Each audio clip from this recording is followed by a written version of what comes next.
So back to what I was saying. What I was saying. All right, so you built. I'm sorry. Let me just get this right. You went to a studio. The guy that you're working, we can say for, right?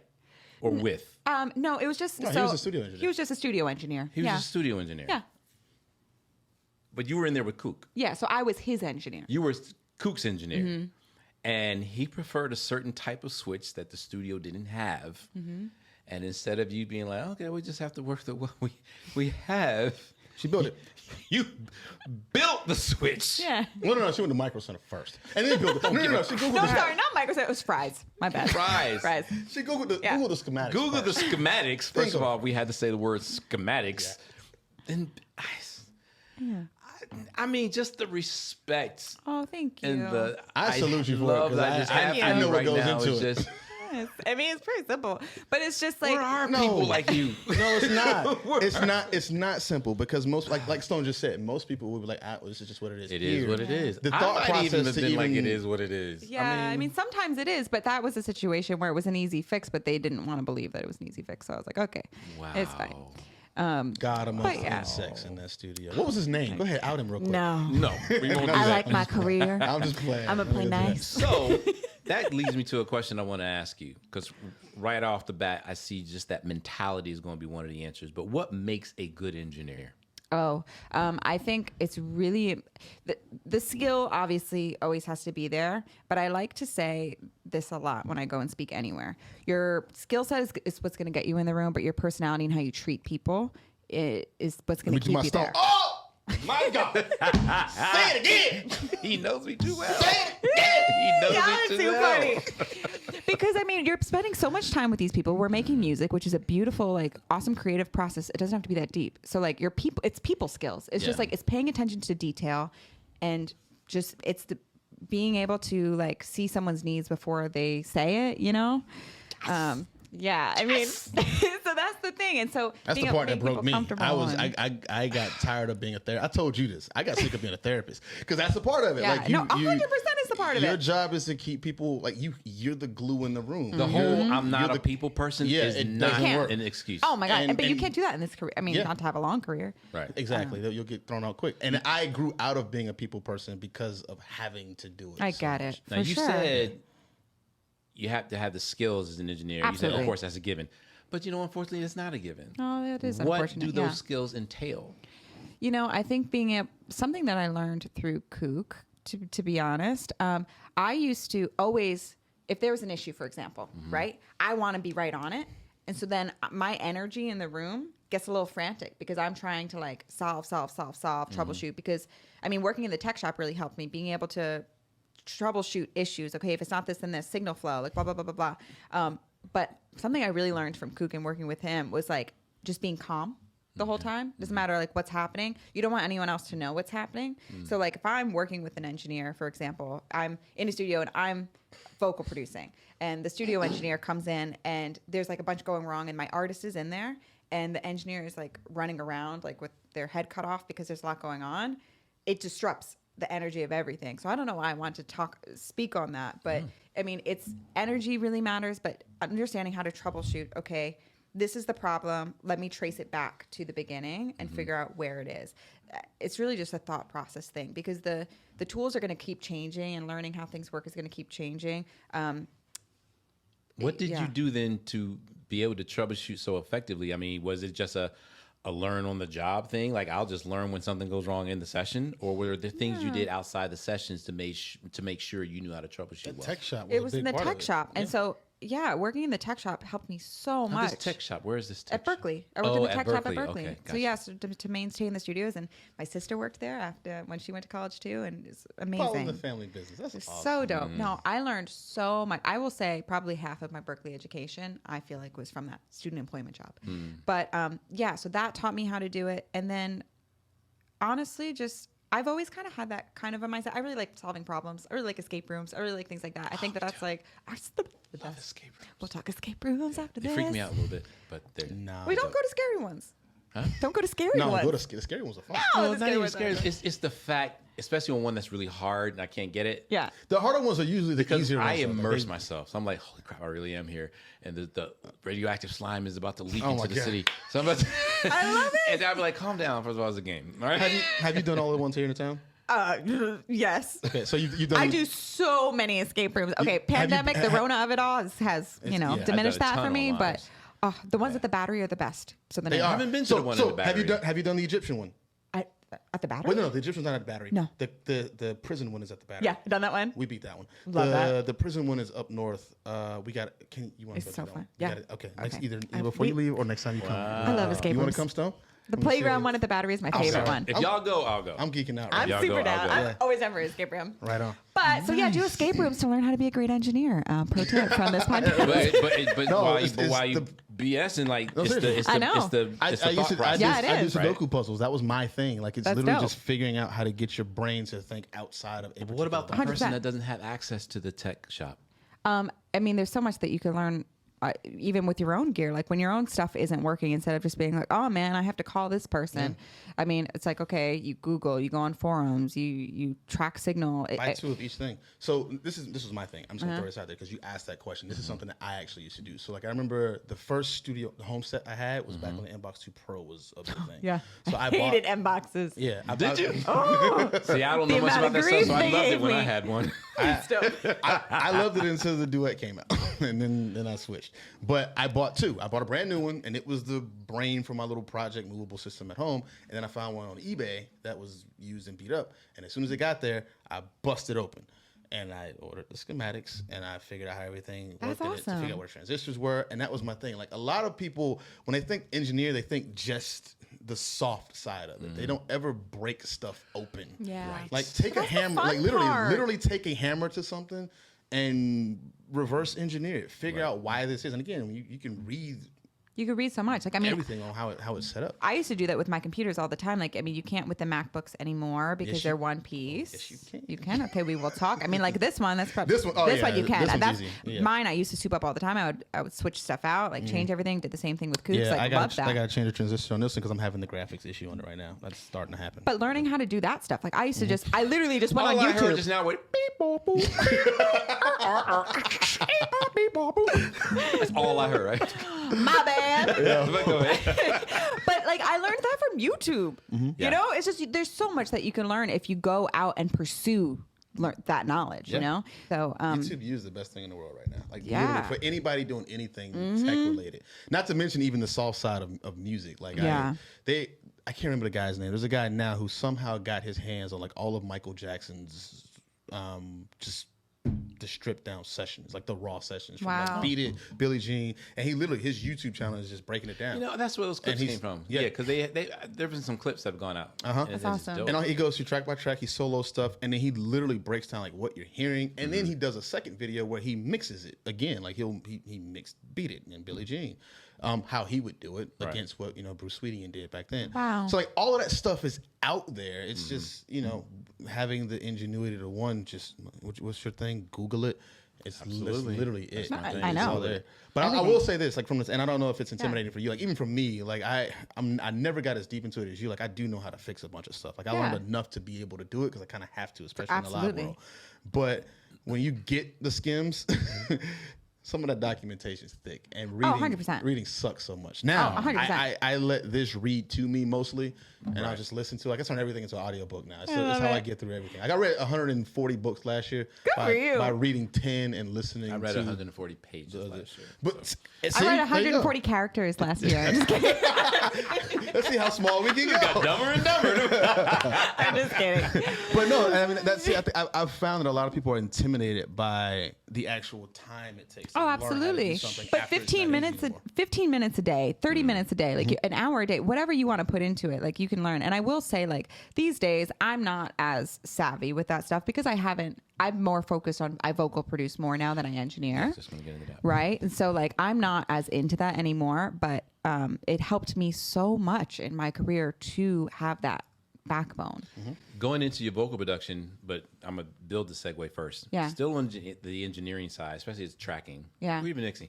How good is it to have, or how important is it to have like a musical ear? Oh, I Like, can think you be it's so important. somewhat tone deaf or whatever and be a good engineer?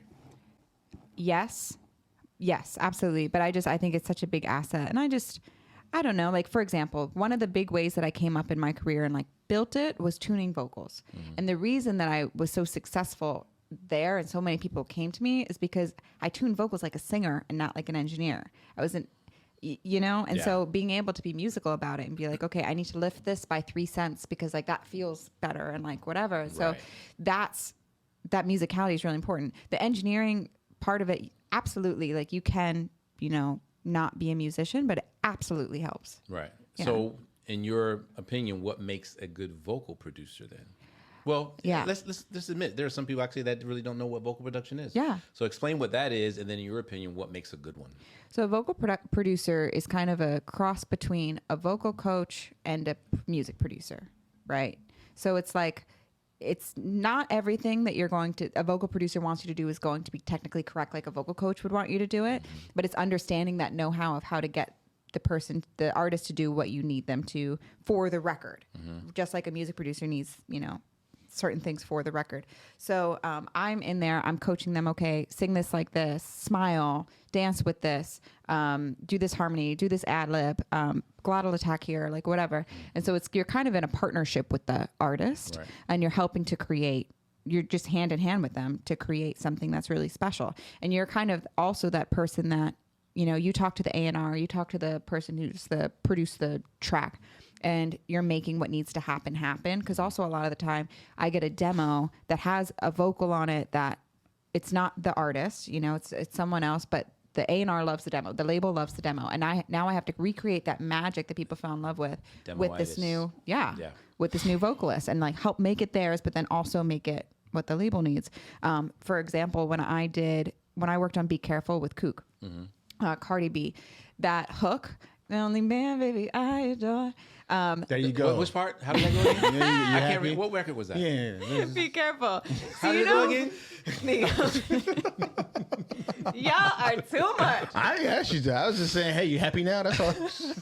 So for that part, the hook of the song, if you notice when you listen to it, it's not perfectly in tune. Right. So when I first did it, I made it perfect because I was like, okay. And then I did it like 3 times because I had to make it where it wasn't too bad because the label wanted to sound good, but she didn't want to sound like a singer. Right. So I had to make it bad enough but good enough, you know? It was really fun. And so like, yeah. So it's super fun. So, yeah, I forget honestly what we were talking about. That's what makes a good vocal producer. What makes a good vocal producer is, I mean, you have to be really empathetic. People skills are so much of the game. Here we go, the people skills. I mean, because that's everything. You have to be able to, okay, the artist is their instrument. The voice it's such a vulnerable thing. So if you don't feel comfortable as a singer when you're in the booth, you're going to hear all of that. And to be able to like push further than you normally go, do those things that end up being the magic of the record, you have to be so comfortable as a singer, right? And so it's my job as a vocal producer to create that environment and also to protect that environment. So say I'm working with a vocalist that is starting to get like kind of, they're newly signed, or even if they're not newly signed and there's a bunch of people in the room, there's a lot of pressure on it. It's my job to be like, hey, everyone has to get out. Right. I need to just cut this with my artist. And, or make sure that I'm not bringing in anything that I'm going through in my personal life into the room. I need to be a blank slate for whatever they're going through to just be there, to be able to get through and make something really cool. So it's a lot of emotional intelligence. I think that is like 70% of the job. And then, well, whatever. And then the engineering part, I mean, I engineer what I vocal produce. Not all vocal producers engineer. You know, so either have a really good engineer, because you don't want to have that singer do that thing you've been trying to get them to do for a minute. They finally do it one time, they're able to get their voice to do it, and it peaks. Because, you know what I mean? Because it wasn't being engineered right? So that's super, super important to either have a great engineer or be on top of it. That came from experience. I mean, that just happens. I used to get so mad at that when I was in the studio and I was singing and I was like, I finally got something and I'm like really happy with the take, and it's just. And then it's a clip. All clipped. I'd be like, Anyway, that's really what drove her to engineering. Can I ask this in this vein? The versatility that comes from it, because like being an engineer, from my days when I was still tracking, like versatility from the style of artists that you work with. changes and how important that is. Like you work with people like The Dream, who is Yeah. also a vocal producer himself and Yeah. an extremely creatively talented writer, musician himself. And then you work with Cardi B, who is just brilliantly talented on her own level, but not necessarily a musician. Yeah. All the way to like Billy Porter, who's something different. Like that's Love a working with Billy. completely different vein in each individual character. Yeah. Like how do you move yourself? Because you're still the same person. Yeah. But your personality has a change. Your Yeah. vibe, Oh, your for energy sure. has a change. And then the techniques that you use have to change. Like Yeah. where does all of that come from? Or That's do what you I make it love. up on the spot? That is one of my favorite parts of my job because I think that being a singer myself helps me so much in that vein because from working with Kook and working with in Atlanta and working with these different people, I learned how to communicate what I need to in ways that aren't technically musical at all. And then I know from my singing background and my musician background how to communicate things like in a technical vocal way. So it depends on who I'm working with, how I'm going to communicate, right? So it's all just different tools in your belt. Like when I'm working with someone like AJ Mitchell, for example, who's immensely talented, he's like a very technical singer.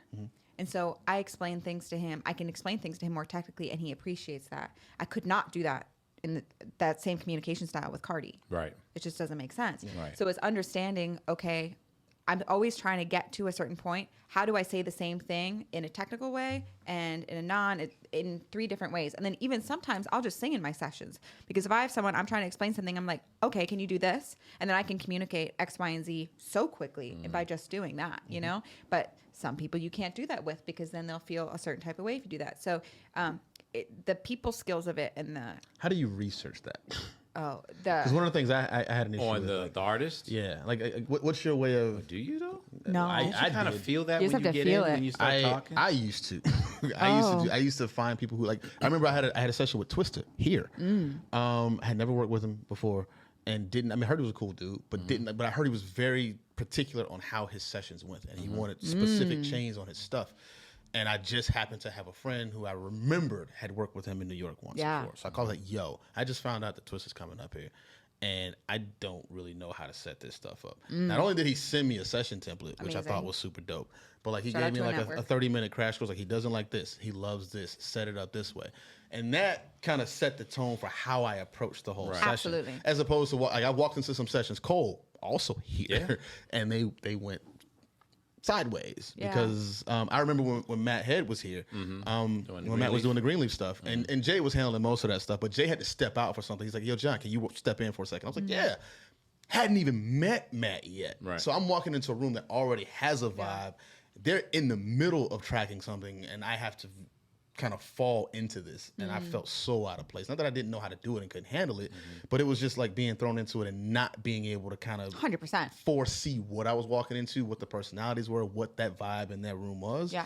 And it was a really awkward 30 minutes, which I don't think they expected it to be because they've been working with Jay for months by that point. But he had to step out. Goes back to her thing about So being a people person because that's Yeah. more than just personality. Sure. Yeah. It's reading and picking up energies. Mm-hmm. It's being Absolutely. intuitive. But you just walk You know in what I cold mean? is what you're saying though. Like you don't do like a Well, lot of it depends. So if Okay. I'm walking in as an engineer, of course I'm doing research. Okay. For sure. Because you're setting yourself up for success by doing that. So like, I mean, I've made my template at this point so that like kind of however someone wants to work, I can adapt. But absolutely. Like I'm talking to a lot of the times I'll know who their engineer was before and I'll just ask them questions. Okay, but Wow, cool. nice. But if I'm a vocal producer, it's different, right? Because then they're hiring me for my opinion and for how I do things. Right. So it's different. So like, I mean, some things that I still will look into, like when I used to work with Kook and we had a vocalist coming in and I was his engineer, I'd like Google the artist's height before they came in so that the mic was the right height. Look at you. I love they she's came so in. freaking thorough. attention to detail, Yo, dude. I pray that all you Wow. engineers are listening to this. Like for real. Yeah, I didn't even do that.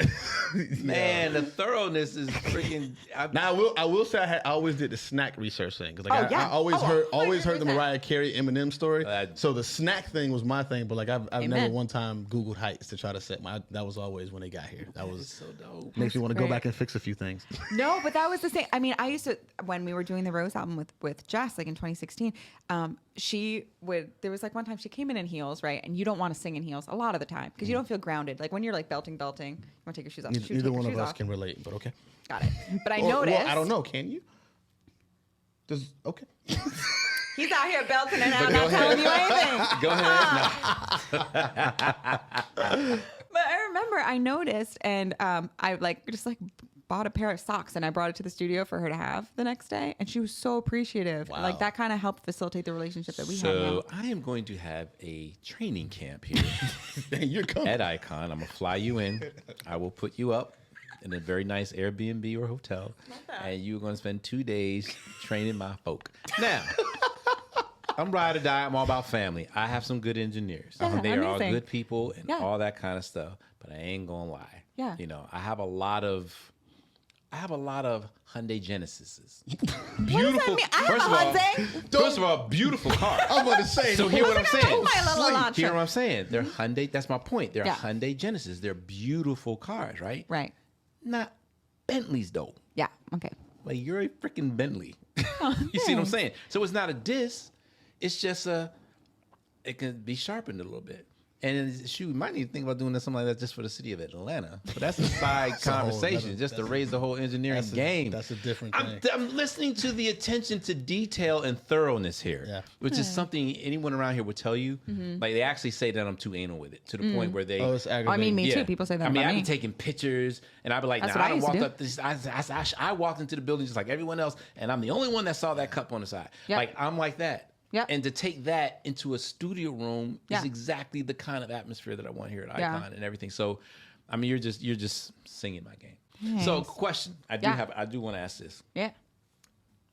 Given all this stuff I'm hearing, well, one, I want to know what event would you consider to be your big break, the one that kind of broke open everything for you? Oh, I mean, my biggest thing that kind of happened with my career where people started being like, oh, okay, was, when I engineered I Like It, Be Careful, like that whole thing, all those Grammy noms. There was another thing that I did, a Camila Cabello record. They needed tuning to be fixed at one point, and I was able to step in and do it, but they had already paid somebody else to do it, right? And so it was kind of just like, oh, do you think you can help us? And I see, but here's the thing. I think that it's really important when you're coming up, you can't just do everything for the bag. Say it again. Like, no, for real. We literally just right. said this. I One mean, more time. yeah, you can't just do everything from the bag, but there are situations that make sense to do for free, and there are situations that don't. Not everyone's project is going to be one of those that you should just be putting yourself. You can't eat. Right. You know what I mean? Right. But there's a difference, and it's really important to know that. It's like the this. naysayers, though, the opposite side, they're out Yeah. there. Know your worth. Don't be doing nothing for free. You know what you're worth. At a point. I'm of the same point as you, though. Yeah. Value the situation. And if Absolutely. the situation is a valuable... And the thing is, It's different. just like you said, the value isn't always monetary. No. But if it's a relationship... Absolutely. If it's a networking opportunity... Absolutely. Yeah. Yeah, and so that situation, I was like, okay, and that ended up being my first plaque that I ever got. Was like the Oh, work that's the that I one you did on said, that. the one, the plaque for free. Yep. There you go. And that came from that. And that that was credit. so amazing, from Yeah. that credit. And so, yeah, so it's understanding what's good to bend and what's bad for that. Because when you're starting out, you need to make yourself valuable to people and to like show that value. No one is just going to like know who you are, what you could do until you show them, right? Or care. Until, Because yeah. everyone, especially in LA, everyone and their mom wants to work in the music industry in some capacity because it's fun. It's so fun. Everyone wants to be an engineer. Everyone wants to be a producer. Everyone wants to make beats, whatever the heck. But you have to earn that space. The people that are like the greats in this have put in that work. So. So, okay. Uh-oh. So I'll just, no, I think I started something I So we shouldn't just have had said. a meeting. I'm going to leave all names out. Oh, my God. Because this person wasn't the first person to share the sentiment. Mm-hmm. And if this person hears this, I don't want them to feel like I'm knocking them because I was very grateful that they were honest. Because I need that honest feedback. But when I interview my team, the first thing I say is I don't care if you are an artist, producer, or writer, engineer. None of that means anything to me. Okay. You are here to help me run a smooth business. If you do that, though, and you do it well, you have a ride or die partner mentor in me. I will open every door. I will split every C. I will read and I will go through my contacts. Whatever I need to do to help put you on, Yeah. I'm going to do. But you have to show me your worth Yeah. first. Yeah. This particular person that hurt their feelings. There was like that seemed more like you were just like, look, well, I'm only going to scratch your back if you scratch mine. Yes. That's life, bro. Like, you know what I'm saying? And they had a real problem with it. Yeah. So again, I'm not knocking it because first I really appreciate him sharing that, because if he didn't, he would have walked around and harbored that For and sure. not understanding. But again, that was your whole thing. It's like you need to go in there. People don't really care, because at the end of the day, I always say priority number one is who? Yeah. Yourself. I don't care Absolutely. who you are. That's just the law of nature. I don't care who you are. Even if I'm being nice to you to help you, chances are I'm probably trying to get in good with you 100%. or something like that to help myself. Absolutely. Everything has to be yeah. mutually beneficial. Those are the best relationships, you know, when success is tied. But like, yeah. So, I mean, I will say there are a lot of people out here that are trying to use that to their advantage and take advantage of people. Absolutely. And so that's Absolutely. the issue, right? Nope, Because you're it's like, absolutely right. there's not enough And there's people. no way to filter it. And that's what's really, it's just so hard to filter that, because there are a lot of people that then do that. And then people end up with these really expensive educations. They're not making any money. They've been running for 3-4 years just for free. And it's like, oh, okay, but like my come up's coming. Oh, okay, but my come up's coming. And it's just like, so that's what's difficult about it. And I feel kind of both sides of that situation, especially for like my generation and the people coming up after me and whatever. You feel it, but you're not it. And the reason why is all someone has to do is put Simone in the environment and then walk the frick away. All someone has to do is put Simone in the store. Simone's going to come out with freaking a bunt cake, freaking surf and turf. Like, she's going to go in there and take advantage of the environment. And Like, I then don't she's have gonna to make put a you in the talkback environment speech out of and then all the hold food. your hand on what to do the environment. You see what I'm saying? Yeah, 100%. So it almost doesn't matter if someone is abusing your work or your time, because you're like, I'm here. I'm going to look out for me while I'm here. You see, the person, like you said, the person said, what do you say, my time or my come up is coming? Yeah. To me, I have a problem with the word coming, because that means you're sitting and waiting. You see what I mean? You should be meeting it. Yeah, for Or you sure. should be Absolutely creating agree. it. And that's what I'm loving. Every single thing I'm hearing from you through this entire conversation is Simone made her way prosperous. Thanks. So you just put her in the room. Just put Simone in the room. Thanks. And she'll make it happen. And the only reason why it won't happen is because it wasn't meant for you to happen there. But you probably still left with something. Yeah. A lesson, how to deal with this person, something. But Simone's not walking away empty-handed. That's the message that keeps resonating through every single thing that you're saying. Thank you. You are where you are, and you are who you are for a freaking reason. Thank you so It's not a much. mistake. Thank you. And guess what? Where you're about to be tomorrow is about to be mind-blowing. Thank if that's who you. you are. You see what I'm saying? Thank you. Hey, So, turn your man, phone off. Yeah. Let's do that. It's off. I am not shit. interested. I was like, that's so not- look, we're going to continue this. Y'all No, make I sure y'all come back appreciate it. next week. We're going to, well, I don't know if we're going to wrap it up or not. I don't care. She can talk for the next 10 episodes. I don't give a crap. But we will be back next week. So join us again with Simone Torres. So back to what I was saying. What I was saying.